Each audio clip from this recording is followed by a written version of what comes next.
the title which I was told to speak on Ambedkar roles in framing policies for women. And what I'm precisely do is that since Mary has talked about Hindu Code Bill, I'm going to escape that far. And yesterday there was a wonderful paper by Dr. Ambedkar on Uniform Civil Code Bill. So I'm not going to go and deal with these two issues, but I'm going to sort of argue that, the whole idea how Ambedkar actually, might be, in my understanding, sort of compelled to rethink about the legal intervention and the policies.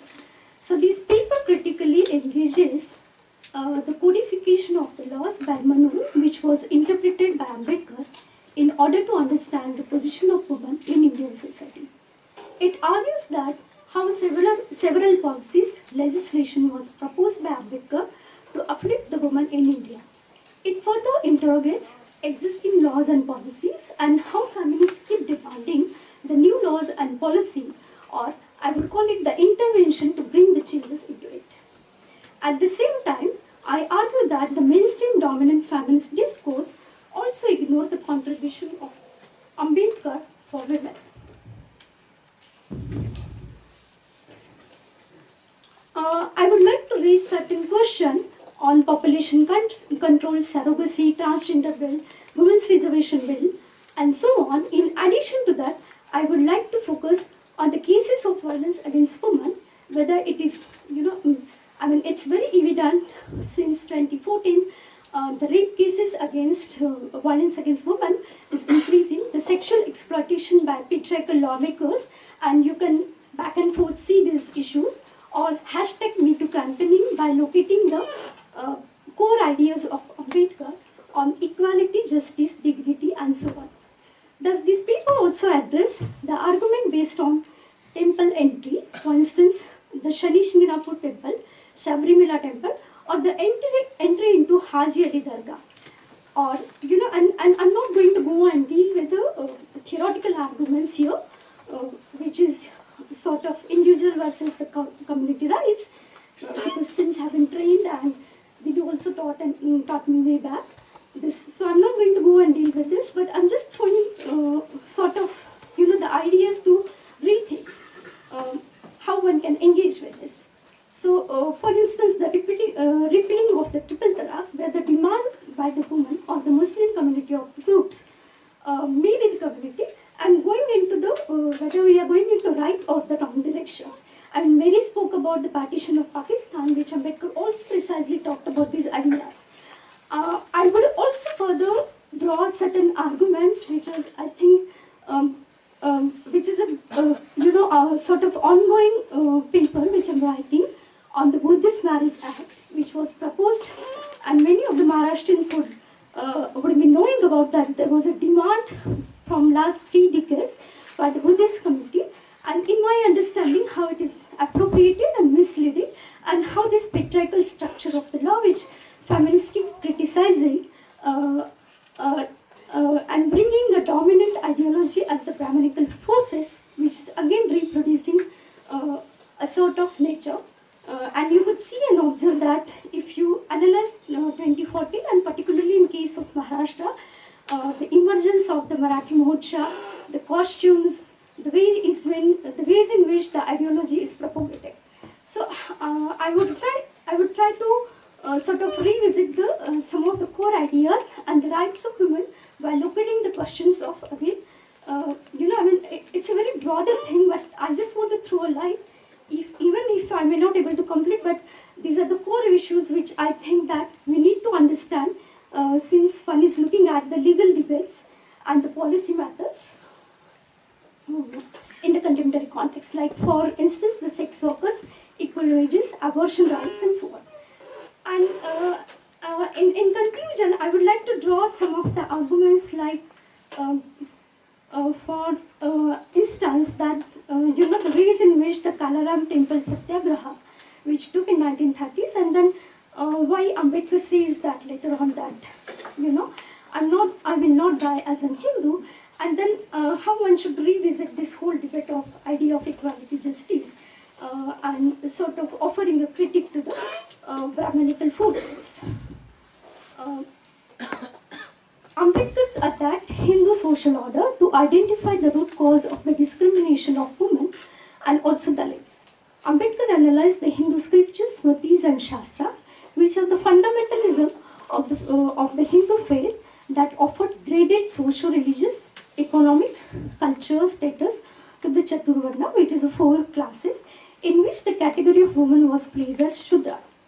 He points out the irrationality, inhumanity, and the hollowness of the Manusmriti, where women had no power, nor their equal partners in the life with men.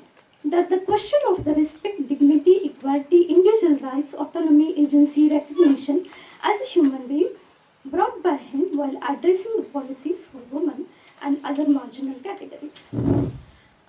And I quote some of the things from Ambedkar's work, particularly the very important essay which Ambedkar wrote in The Rise and Fall of Hindu Women. According to Ambedkar, the term of the very nature of the social order, which does not respect the value of the equality among the individual, which does not recognize the worth of the human dignity. The social order, as a fallout, Manusmriti aimed at establishing the dominance of the Brahmins through a system of the graded inequality. While this system of graded inequality gave rise differences in the class, Ambedkar was one of the firm opinion that money was also responsible for the fall of Hindu women during the Vedic, post-Vedic era. Criticizing the Manu, he said, and I quote, "A woman in the eyes of Manu was a thing of no value. All the responsibility for the decline and fall of the woman in India must be fastened upon Manu," unquote. In his book, The Rise and Fall of Hindu Women, he quotes verses of the Manusmriti to explain the social understanding of the... Sir, I have severe back pain.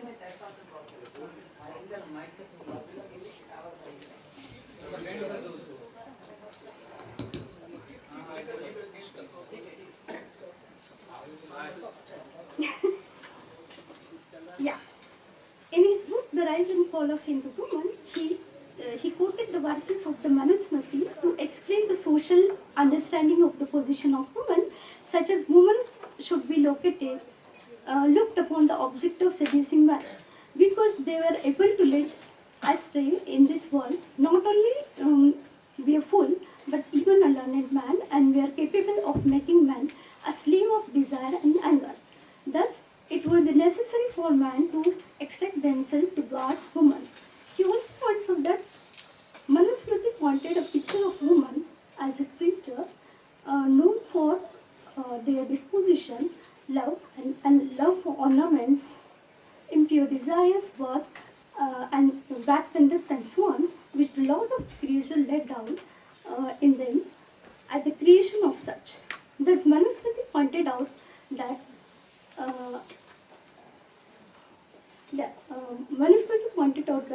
day and night they must be kept in the dependence of the male for their family, and if they attach themselves to the sexual enjoyments, they must be kept under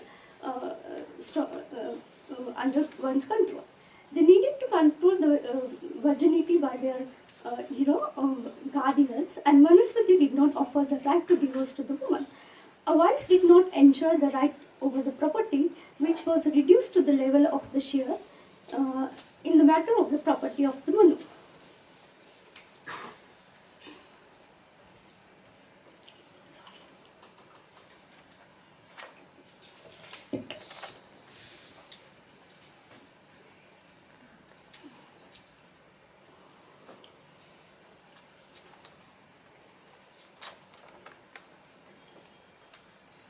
So needed to be controlled over the property.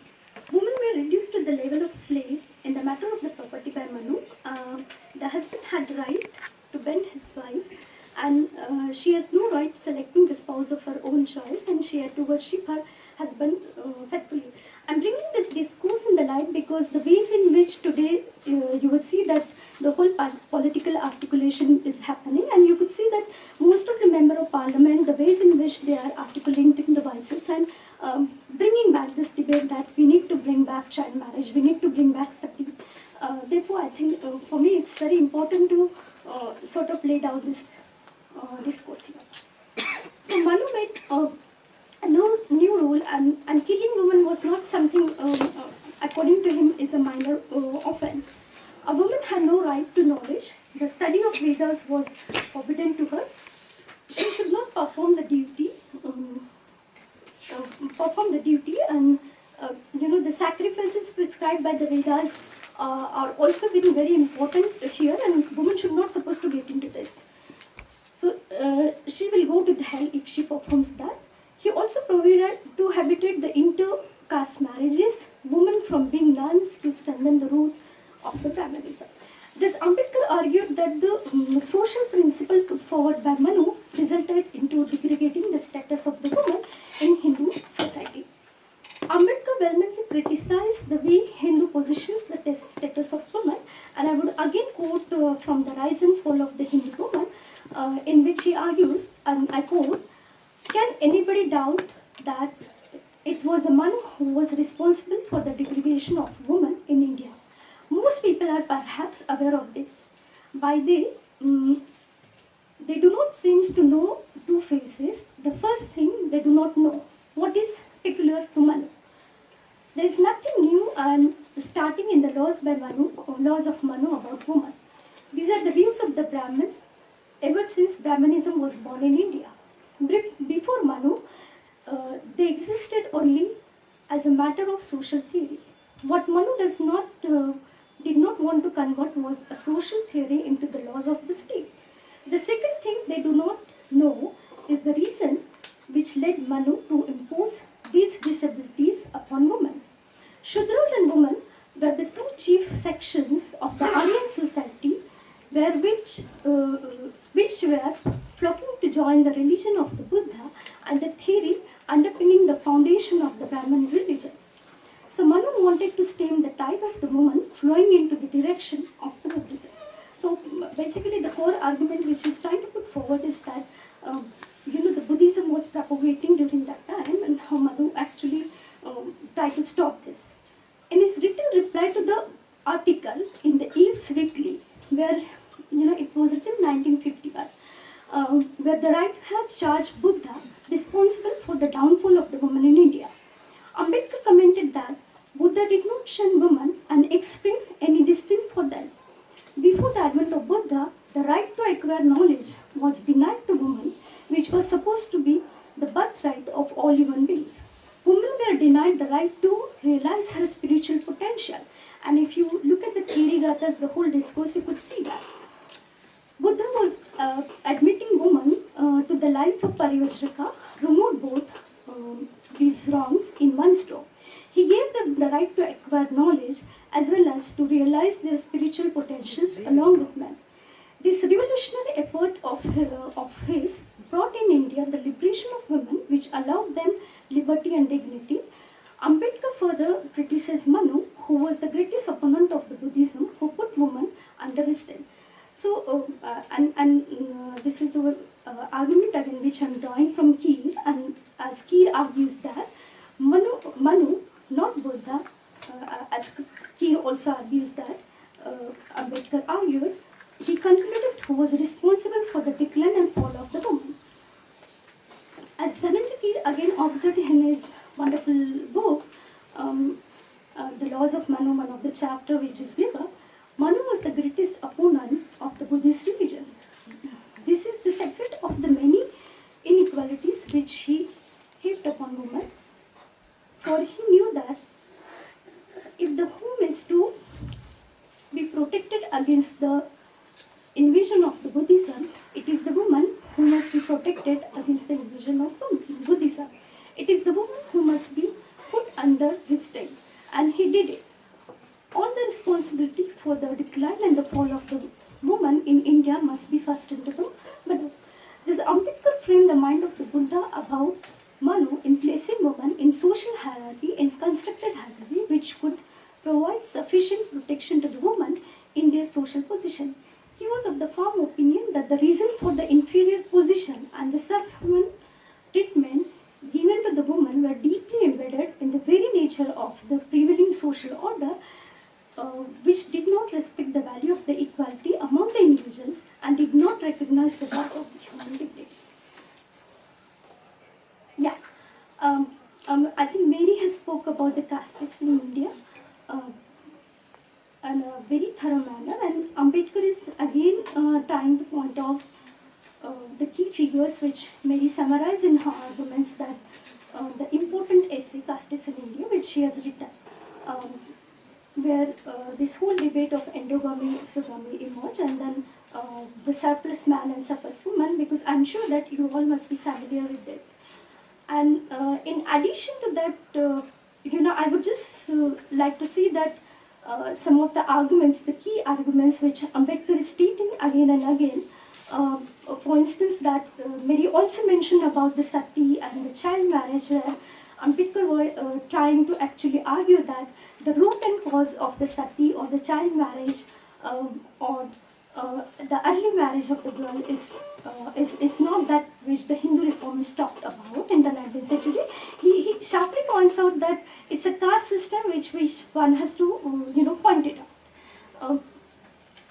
Again, that his argument was not only restricting to the sort of castes in Hindu and the Hindu Marriage Act and the Hindu community, but he also talked about by locating the, he also observed some of the core arguments dealing with the Muslim woman, in which he categorically says that Muslims were also not getting their due, which was provided to them under the Islamic Sharia, as they were influenced by the Indian environment. He also criticized the denial of the Muslim woman for divorce.